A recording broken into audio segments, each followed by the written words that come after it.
आज हम आपको ट्रांसपोर्टेशन इन प्लांट्स के बारे में पढ़ाएंगे। तो अभी तक हमने डिस्कस किया था कि किस तरीके से प्लांट्स जो हैं वो सिंपल कंपाउंड्स जैसे कि कार्बन डाइऑक्साइड का यूज़ करते हैं और फोटोसिंथेसिस का प्रोसेस करते हैं। और ये प्रोसेस उनकी जो क्लोरोफिल कंटेनिंग ऑर्गन्स हैं, मेनली लीव्स, उनके अंदर होता है। इसके अलावा उसको और भी दूसरी तरह के रॉ मटेरियल की नीड होती है अपनी बॉडी को बिल्डअप करने के लिए। तो इसको भी वो अलग से यूज़ करता है, मतलब ट्रांसपोर्ट की ज़रूरत पड़ती है इसके लिए उसको। प्लांट्स जो हैं उनके लिए जो सॉइल है वो नियरेस्ट रिचेस्ट सोर्स है जिससे कि वो रॉ मटेरियल ले सकते हैं, जैसे कि नाइट्रोजन, फास्फोरस या दूसरे मिनरल्स वो सॉइल से लेते हैं। अब इनका एब्जॉर्प्शन जो है वो उन्हीं पार्ट से हो सकता है जो सॉइल के कांटेक्ट में हो। और सॉइल के कांटेक्ट में कौन से पार्ट होता है उसका, उसकी रूट्स होती हैं।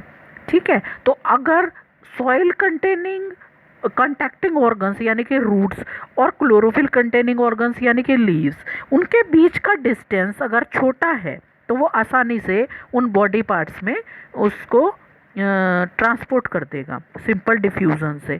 लेकिन अगर ये डिस्टेंस बहुत ज़्यादा है, वो डिपेंड करता है कि प्लांट की बॉडी का डिज़ाइन कैसा है, तो सिर्फ डिफ्यूज़न जो है वो सफिशिएंट नहीं होगा उस रॉ मटेरियल को लीव्स तक ट्रांसपोर्ट करने में या एनर्जी को रूट्स तक ट्रांसपोर्ट करने में।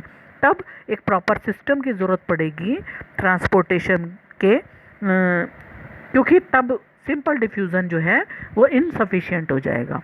तो एनर्जी नीड जो है वो डिफ़र होती हैं अपनी बॉडी डिज़ाइन के अकॉर्डिंग।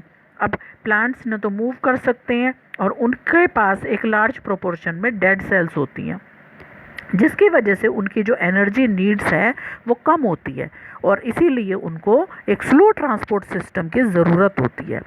अब जो डिस्टेंस होता है जो डिस्टेंस है ट्रांसपोर्ट सिस्टम का, तो वो डिपेंड करता है कि जैसे अगर हम कहें कि भाई लार्ज ट्रीज़ हैं, बहुत टॉल ट्रीज़ हैं, तो उनके अंदर वो डिस्टेंस बहुत ज़्यादा होता है।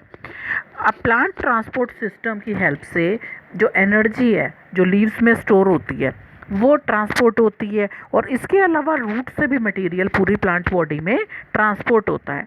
तो इसका मतलब उसमें दो पाथवेज यूज़ होते हैं जो इंडिपेंडेंटली अपना वर्क करते हैं और उसमें कंडक्टिंग ट्यूब्स होती हैं। तो एक है जाइलम जिसके थ्रू वाटर और मिनरल्स का ट्रांसपोर्ट होगा सॉइल से, और दूसरा है फ्लोएम जो फोटोसिंथेसिस के जो प्रोडक्ट है लीव्स के उनको वो ट्रांसपोर्ट करेगा प्लांट के अदर पार्ट्स में। तो यहाँ पर हम देखते हैं कि किस तरीके से वाटर का ट्रांसपोर्ट होता है।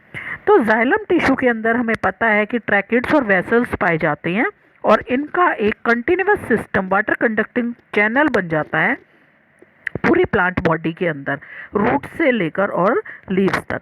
अब रूट्स जो हैं उनकी सेल्स जो हैं वो सॉइल के कांटेक्ट में होती हैं, इसीलिए वो एक्टिवली आयंस को अपटेक कर लेती हैं। एक्टिवली आयंस को अपटेक करने का मतलब क्या, एनर्जी का यूज़ करके वो आयंस को अपने अंदर ले लेती हैं, जिसकी वजह से उनके अंदर कंसंट्रेशन का डिफरेंस हो जाता है। किसके अंदर, रूट और सॉइल के अंदर। तो उस डिफरेंस को एलिमिनेट करने के लिए सॉइल के अंदर जो पानी होता है वो रूट्स में आने लग जाता है। ठीक है, और एक बार रूट्स की सेल्स के अंदर पानी आ गया तो उसकी एक स्टेडी मूवमेंट बन जाती है रूट जाइलम्स के अंदर। ठीक है, और वो ऊपर की ओर धकेलना शुरू हो जाता है उसको। तो अब ये प्रेशर जो है वो अगर बहुत हाइट के ट्रीज़ हैं तो वो सफिशिएंट नहीं होगा, वो एनफ नहीं होगा। ठीक है, छोटी प्लांट के जो छोटे हाइट के जो प्लांट हैं उनमें तो ये पूरा कर देगा, जो लेकिन जो ज़्यादा हाइट के प्लांट्स हैं उनमें ये पूरा नहीं हो पाएगा। तो फिर क्या होगा, उनमें पानी ऊपर की तरफ खींचा जाएगा। अब कैसे खींचा जाएगा, इसके लिए एक एक्टिविटी की हेल्प से आपको समझाया हुआ है कि हमने दो छोटे पॉट ले लिए लगभग एक ही साइज़ के और उनमें बराबर अमाउंट में हमने सॉइल भर दिया, एक में हमने प्लांट लगा दिया और एक में उसी हाइट की एक स्टिक लगा दी दूसरे पॉट के अंदर।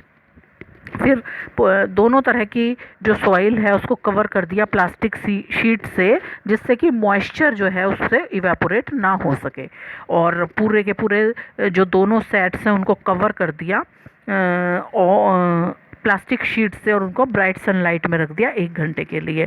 फिर हम ऑब्ज़र्व करते हैं कुछ डिफरेंस। क्या, कि जो हमने प्लास्टिक शीट से जो प्लांट वाला सेटअप किया हुआ था उसमें हमें छोटे छोटे ड्रॉपलेट्स दिखाई देंगी, और जो हमने क्या किया हुआ था स्टिक वाला था उस पे इस तरह की कोई ड्रॉपलेट्स नहीं बनेगी।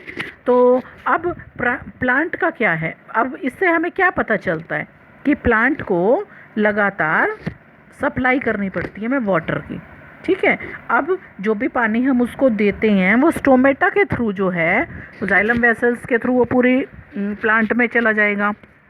फिर जब वो लीफ के पास पहुंचेगा तो उसके जो स्टोमेटा हैं उनसे इवेपोरेशन हो जाएगी, जिसकी वजह से एक सक्शन पुल क्रिएट होगा, और ये सक्शन पुल जो क्या करेगा पानी को ऊपर की तरफ खींचेगा, क्योंकि पानी का लॉस हो गया है वाटर वेपर की फॉर्म में। तो ये जो ट्रांसपिरेशन पुल है ये पानी के अपवर्ड मूवमेंट में हेल्प करता है, और इसी की हेल्प से वाटर और मिनरल्स जो उसमें डिजॉल्व होते हैं वो ऊपर की तरफ खींचते हैं। अब इसका फ़ायदा ट्रांसपिरेशन का एक तो ये है कि ये वाटर के ट्रांसपोर्ट में हेल्प कर रहा है, और साथ साथ ये टेम्परेचर के रेगुलेशन में भी हेल्प करता है। तो रूट प्रेशर का इफ़ेक्ट जो है वो सिर्फ हम नाइट के टाइम पर देख सकते हैं, लेकिन दिन के टाइम पर क्योंकि स्टोमेटा ओपन होते हैं इसीलिए जो ट्रांसपिरेशन पुल है वो मेजर ड्राइविंग फोर्स होता है वाटर के ट्रांसपोर्ट में। तो ये हो गया वाटर का ट्रांसपोर्ट। कल हम आपको ट्रांसपोर्ट ऑफ फूड के बारे में बताएंगे।